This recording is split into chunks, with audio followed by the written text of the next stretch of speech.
So if you watched my previous video quite a while back about the Leica S3, I said at the time it was too expensive for me and it didn't cover enough bases, but I might come back to it.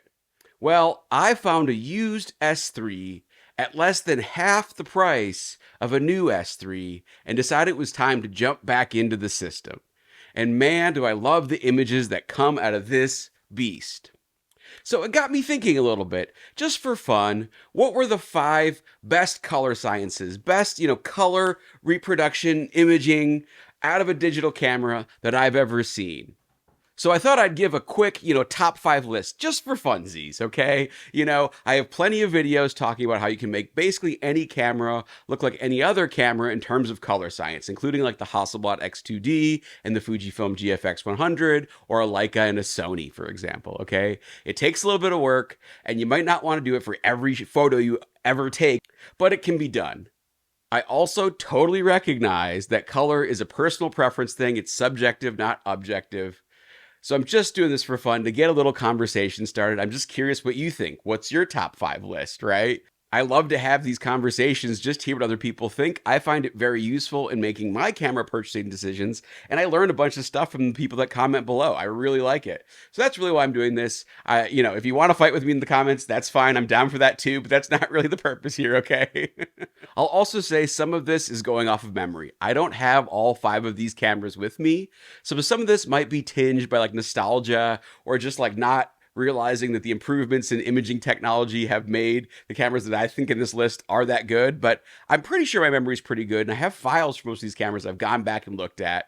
To keep this video short, I'm not going to throw files in, but if you want to see sample files, let me know, and I'll try to figure out a way to do that reasonably, with like a reasonably low cost to me, that kind of a thing. Basically, the only criteria in this list is that I used it, and I thought it was great.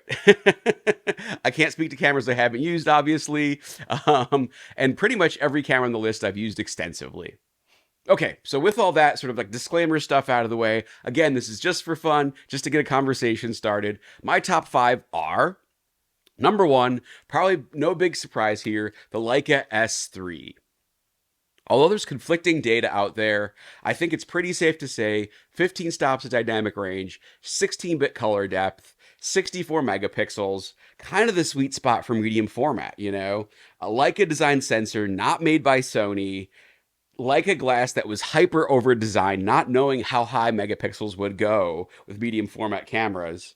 The biggest, brightest, clearest viewfinder you can imagine for a camera that was announced in 2018 and then, took 2 years to come out and came out in 2020. It's like fast enough. It's certainly not a mirrorless camera, but it's fast enough.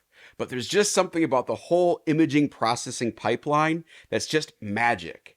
This might be the purest example of Leica, doing everything to make the perfect image, right? Like they over-designed these amazing, huge, metal-barreled medium format lenses. They designed a sensor that can only be found in this camera, right? They designed this body to compete with much larger, fully full medium format sensors, fully full-sized medium format sensors. And this has both a mechanical shutter and a leaf shutter in it. It doesn't have a flippy screen. It doesn't have IBIS. But man, the photos out of this thing look like they were taken out of a film camera and then scanned in digitally. I might make a separate video about this, but I think that color gamut might be the most important part of digital photography that manufacturers sort of need to focus on, right? We've gotten to a point where resolution is kind of like overkill. Like I feel like 64 megapixels is actually the sweet spot. It's like a little bit more than 50, a little bit more than you can get with full frame. We'll probably blow up bigger than I will need to. This would cover a wall pretty well. 100 megapixels in the Fuji cameras that were released around that time. That's plenty, right? I don't understand why full frame cameras don't have 16-bit color depth yet, but that's like probably the big thing. But having said that, and again, I can make a whole video on this, but having said that, like there's different degrees with film, and I won't get into that here, but film has a wider color gamut. There's just more tonality in colors in film, right? And then after that, you have medium format digital photography, and then other smaller formats, right? Like, the Sony RX1R Mark III, and then APS-C and Micro Four Thirds and all that stuff. So I would think that, digital camera manufacturers would want to increase tonality and color gamut in photos as the next competitive thing. I don't know that we need faster shooting cameras like the autofocus. Most cameras, at least full frame cameras, is amazing. So just something to think about. But I guess what I'm saying here is that it feels like the color tonality and gamut are top of the pops in this guy, and just the way these beautiful Leica lenses render. It's like an SL full frame lens took its clinical perfection, corner to corner sharpness, and then got melded with an M lens with its beautiful character and fall off and all that stuff, micro contrast. So you got the beautiful lens, the beautiful sensor, just beautiful output. It's my favorite image out of a digital camera, period. Second on the list is the Hasselblad H6D-100C. Also a medium format camera, full size medium format sensor in that bad boy. Modular, like a true medium format camera. Also has 15 stops of dynamic range, also has 16-bit color. Like the S3, no IBIS, but it's a bigger beast. The revolution of the S3 was that it was like a portable, relatively speaking, DSLR style body, whereas the other medium format cameras of that time, the H6D and the Phase 1 cameras, were big modular things that basically had to be on sticks to be used. I believe the Hasselblad was announced in 2016 and wasn't widely available till 2017 or 2018. So it's sort of interesting to me that, it's these older cameras and the last generation color science that I really like for whatever reason. The H6D, which came out before the S3, and then the S3, which I think has the best, and probably I looked at the H6D and made some tweaks to make it slightly better. Their color sciences actually aren't that far apart. Similarly, I like the M10 generation of M camera's colors better than the M11 camera's colors. I think it has to do with the Sony sensor and how they had to tune colors to make it work in the M11s, but I could be wrong. But it's that generation of cameras, the H6D, M10, S3 cameras. That's the color science I really like, and obviously it's showing in this ranking. That's a good segue into my third choice, which is Phase 1 cameras. Now, I'm going to say IQ4, the 150 megapixel sensor, only because I've had more extensive use with that. But given what I was saying about the H6D and the S3, I have to wonder if I would actually like the colors of the IQ3 better. Unfortunately, since I'm in Austin, Texas, I can't easily rent Phase 1 cameras, so I can't rent them and test that theory. So hopefully someone will be able to tell me in the comments below. But that's my number 3 pick, Phase 1 colors. I think the Phase colors are a little bit more right down the middle, commercial, type commercial friendly, true to life colors. There's a little less specialness and photo scanned in quality like there is with the S3 and the H6D. It's more of a digital feeling file, but I think because of that big sensor, also 16-bit color, 15 stops of dynamic range, all that stuff, I think that that's why the Phase colors look so good. Not necessarily that they have the magic of the Hasselblad and Leica cameras. But again, I can't rent Phase cameras here, so I can't really test that beyond my recollection and the little bit of test files and, shoot files I have from the past. Number 4, this is a sleeper pick. I expect this is the one that's going to get the most pushback.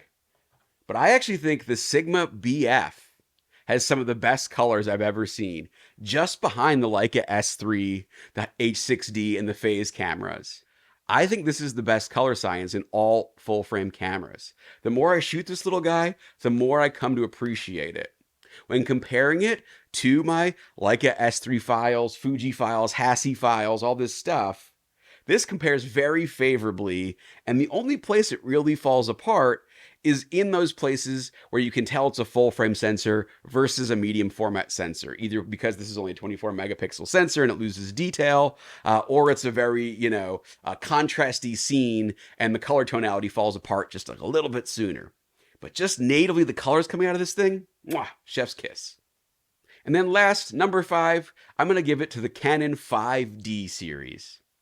Those venerable DSLRs kind of set the standard for what color science should be in digital, photography and digital cameras, carrying forward to mirrorless cameras, right? And I just think like Canon got it the most right in that generation. And those shots out of those cameras still do look like, again, kind of showing my preferences here, I think, that they look like photos that are scanned in digitally. Really nice. So that's the top five. The honorable mentions I would give are the GFX system, which I obviously own, and then also the Hasselblad X2D system. As I said before, I definitely prefer the older Hasselblad colors, so I prefer the X1D colors to the X2D colors. And that's probably why it's not on the list, honestly. And I just think since DJI's taken over, they're going a different path and they're not going to go back to that older color science.